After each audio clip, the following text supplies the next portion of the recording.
Hello hi friends, welcome back to Kiara Praveen channel. ఇక్కడ చూసారు కదండి, నేను నాటు రవ్వ తీసుకున్నాను. నాటు రవ్వతోని ఉప్మానే కాదండి, దోశలు చేస్తే కూడా చాలా బాగుంటుంది. ఒక 2 గ్లాసెస్ నాటు రవ్వ తీసుకున్నాను. దాంతోపాటు 1 గ్లాస్ ఏమో పేలాలు తీసుకున్నాను. వాటిని ఒక 10 నిమిషాలు నానబెట్టాలి. ఈ నాటు రవ్వ తినడం వల్ల మనకి చాలా ఆరోగ్యమైన ఉపయోగాలు ఉన్నాయండి. ఇది చాలా మందికి ఇష్టం ఉండదు కదా, ఇలా దోశలు వేసుకొని తింటే చాలా బాగుంటుంది. 10 నిమిషాల తర్వాత మిక్సీ జార్లోకి తీసుకోవాలి. దాంతోపాటు ఆనియన్స్, పచ్చిమిర్చి, కరివేపాకు, కొత్తిమీర, ఎల్లిపాయలు, కొంచెం పెరుగు తీసుకోవాలండి. దీంతో పాటు జీలకర్ర కూడా తీసుకోవాలి. ఇవి మొత్తం మిక్సీ పట్టాలి. నాటు రవ్వ తినడం వల్ల ఉపయోగాలు ఇప్పుడు తెలుసుకుందామండి.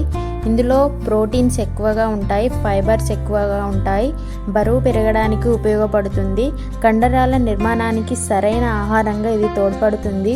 షుగర్ ఉన్నవాళ్ళు ఇది రోజు తిన్నా కానీ ఏం కాదండి, వారికి గ్లూకోజ్ అనేది నియంత్రణలో ఉంచుతుందంట. ఇది మలబద్ధకాన్ని నిర్మూలించడానికి చాలా ఉపయోగపడుతుంది.